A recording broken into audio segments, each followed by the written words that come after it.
This is the consistency. যেই কোনো কাজ তুমি যদি কন্টিনিউয়াসলি করতে থাকো এটা তোমার দ্বারা অটোমেটিকলি হয়ে যাবে। তোমার ব্রেনে এমনভাবে প্রোগ্রাম করা, তোমার নিজের কষ্ট করে আর প্রোগ্রাম করতে হবে না। কোনো একটা হ্যাবিট হওয়ার জন্য তোমার 21 দিন সময় লাগে। 21 দিন যদি তুমি ওই কাজটা কন্টিনিউয়াসলি করতে থাকো, এটা অটোমেটিকলি তোমার হ্যাবিটে পরিণত হয়ে যাবে। তোমাকে আর পরবর্তীতে কোনো হাসেল মানে কোনো স্ট্রেস নিয়ে ওই কাজটা করতে হবে না। যেমন আমরা প্রায় আমাদের স্টুডেন্টদের মেন একটা প্রবলেম সকালে ঘুম থেকে ওঠা আর রাতে অনেক রাত করে শোয়া।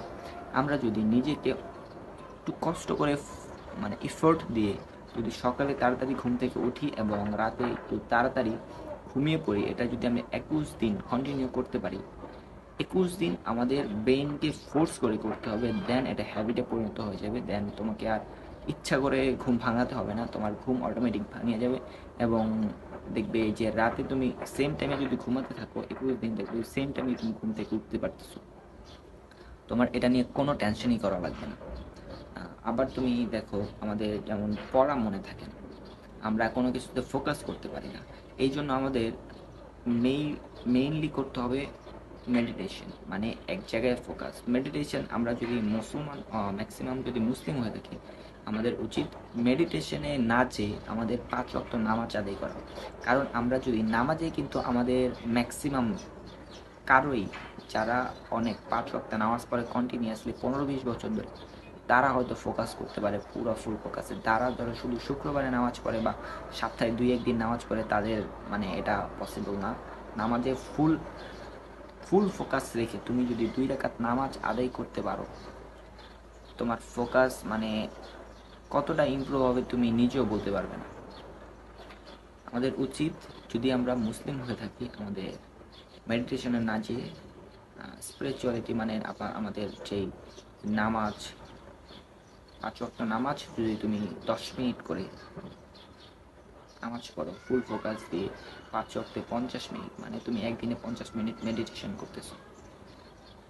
ন্যাচারাল মেডিটেশন, তুমি নামাজ আদায় করতেছো, তোমার ইবাদত হচ্ছে, তোমার ফোকাস গেন হচ্ছে, তোমার গুনাহ মাফ হচ্ছে, সব কিছু হচ্ছে। জাস্ট তোমার কি করা উচিত, তোমার ফোকাস করা উচিত। ফোকাস তোমার কষ্ট করে প্রথমে ফোকাস করতে হবে। সব মানে মাইন্ডকে ব্ল্যাঙ্ক করার জন্য তোমার উচিত তোমার নিজের মাইন্ডকেই রিপিটলি কোশ্চেন করা যে আমি এখন কি চিন্তা করতেছি। আমি যদি তোমাকে এখন বলি তুমি কি চিন্তা করতেছো, তুমি ব্ল্যাঙ্ক হয়ে যাবে, তোমার মাইন্ড কিচ্ছু চিন্তা করবে না। আমাদের মাইন্ডকে তুমি যদি inverse any kind of question করো, আমাদের ব্রেন ওইটা নিতে পারে না, তখনও আমাদের ব্রেন ব্ল্যাঙ্ক হয়ে যায়। কী করবে ও আর বুঝতে পারে না। যে কোনো কিছু, তুমি একটা ম্যাথ মিলাইতে পারতেছো না, তুমি আইকে গেছো, তখন যদি তুমি যতই চেষ্টা করো তুমি আর ওই ম্যাথটা মিলাইতে পারো না। তোমার ওই সময় উচিত ব্রেনকে নর্মালি ছেড়ে দেওয়া, ও যা ইচ্ছা করুক, অটোমেটিকলি দেখবা কতক্ষণ পরেই তোমার আবার ব্রেন প্রসেসিং করা শুরু হয়ে গেছে। আর ব্রেন প্রসেস করার আরেকটা খুব ইন্টারেস্টিং প্রসেস হচ্ছে, পরীক্ষার হলে যদি আমাদের এরকম হয় যে আমরা ম্যাথ ফিজিক্স আমাদের ম্যাক্সিমাম এইগুলোতে একটু আটকাই, আমরা সায়েন্সের যারা আছি বা যে কোনো ম্যাথমেটিক্যাল প্রবলেম নিয়ে আমি কথা বলি, তোমার যদি এরকম হয়, তোমার উচিত ওই সময়টা, ধরো তুমি কোনো একটা ম্যাথ মিলাতে ব্যর্থ হচ্ছ বা অর্ধেক করার পর তুমি সেকেন্ড স্টেপটা কী লিখবে বা কীরকম সূত্র হবে এটা তুমি ভুলে যাচ্ছ বা ভুলে গিয়েছ অলরেডি, তোমার উচিত ওই ম্যাথটা স্কিপ করতে পারো। তুমি চাইলে স্কিপ যদি না করতে চাও, তুমি যদি ওই ম্যাথটা কন্টিনিউ করতে চাও, তোমার উচিত 2-3 মিনিটের জন্য